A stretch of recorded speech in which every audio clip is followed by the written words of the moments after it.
Florida Congressman Byron Donalds. Byron, thank you for doing this. Great to be here with you, my friend. Great to be here with you. I guess we're both going to speak through this microphone. I guess that's how we're going to do it. Give me your quick take on the inaugural speech. I know you were up there. I thought it was the right tone for as serious as the nation is right now. We need seriousness, not platitudes. We need focus, not statements that mean nothing. And we need a president and a leader who's willing to be out front, speak directly to the issues, not one who's nowhere to be seen. It was a speech focused directly on what needs to occur and what he's going to do, not just for the American people to know, but to put the rest of the world on notice. I thought it was phenomenal. It was the right tone. It starts the golden era of America. Yeah, I love that he began right out with that. This is going to be beginning of the golden era. I love that. I was interested in a sort of what I call Teddy Roosevelt theme, you know, American vigor, American toughness, and that goes with America first, but it also goes with stop messing with our Panama Canal, China, okay, and Chinese influence throughout, and of course the Gulf of America. So there's a lot of foreign policy content. There is, and I think it's broad for people who may not know the Monroe Doctrine. It's something where America said anything in our hemisphere, frankly, needs our attention. We should be focused on it. Well, we've gotten away from the Monroe Doctrine for quite some time. You can tell Donald Trump is starting to focus on that stuff again, which is going to be important for the security of our nation, but also with bringing so much manufacturing, not just to America, but into other nations in our hemisphere to make our supply chains easier for the American people. Easier supply chains for businesses and for Americans means stabilized prices for consumers here at home.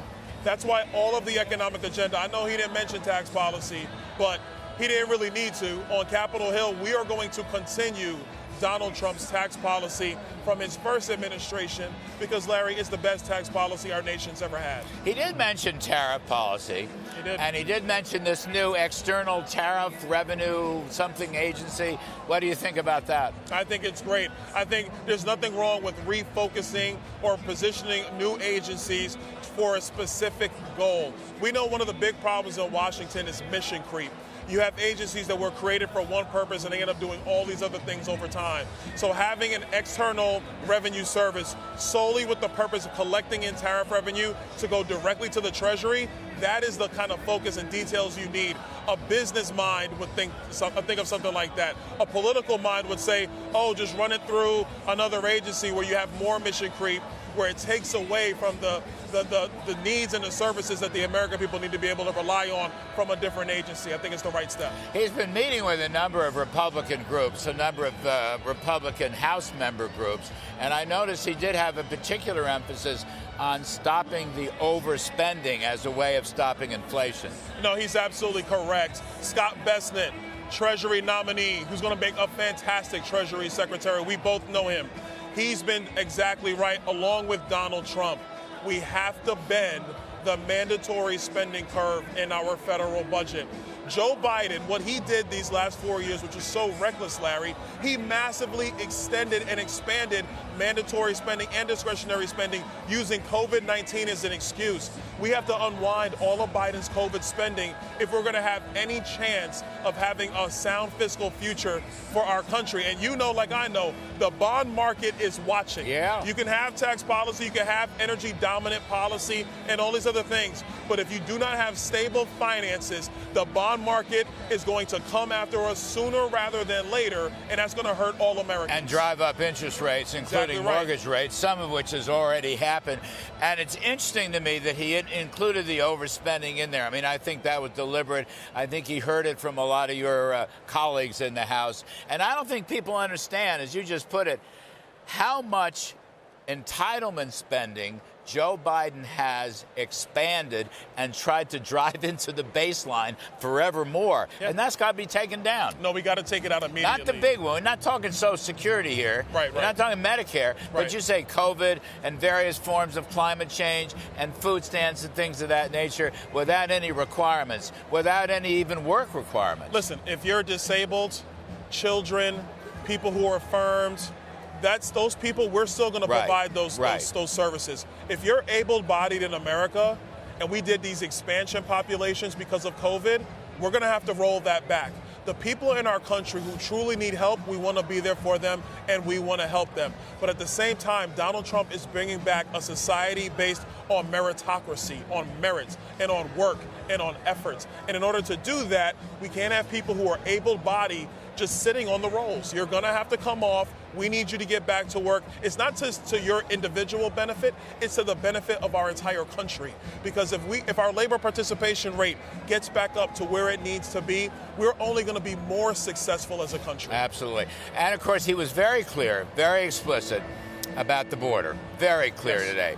And I think a lot of the shock and awe executive orders, I don't know where he's signing them. Maybe sign some of them on the Hill. I think he's coming here to sign some of them at the Capital One Center. I can't wait. I'll have to rotate my head to see it, but it's his day, not mine. But he was very explicit about closing the border. No, he's absolutely right. It is a mandate from the American people. Larry, it's bipartisan. All demographic groups want to see our borders secured, and they also want to see illegal aliens being sent back to their home countries. Yes. What Joe Biden and Kamala Harris did was not humane. There were young girls raped in the journey to our southern border. There were people who were in tractor trailers who were dying of heat exhaustion on the roads of Texas. It was not humane. They're living on street corners in every city of America, not humane. Sending people back to their country, having an orderly force of coming into our country illegally, coming in legally, Larry, that's what the future of America needs to be. Legal immigration, secured borders, that's what Donald Trump is going to deliver. Remain in Mexico, I saw explicitly. Return to Title 42 explicitly, which is terrific. And also calling the cartels, now the drug cartels, as terrorist organizations, right? And using the military at the border. Listen, and I loved every part of that. Resounding applause from the members of Congress in the Capitol Rotunda on all those points. The drug cartels are abusing our people both with drugs and then with illegal immigration. They're doing both. We have to treat them like the groups that they are. They are not friends of ours, and quite frankly, they're not friends to the Mexican government as well. We need to lead the way when it comes to that, and in using the military to make sure our nation is secured, that's the primary purpose of the military. It's an appropriate use that Donald Trump is going to lead on, and if any Democrat chooses to stand in the way, I will tell them that it's not just pure politics they're worried about. The American people oppose them because they want a secure America, a safe America. I think some Dems will cross over and help him on that. I really do. And the Lord has entered his heart.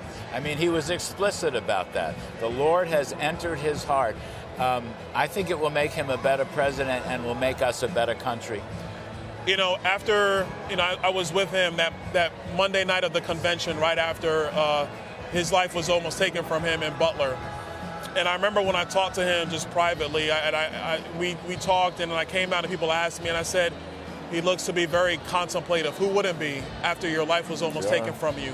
And I think you combine that with the fact that he was president, and because of what happened 4 years ago, Joe Biden came in.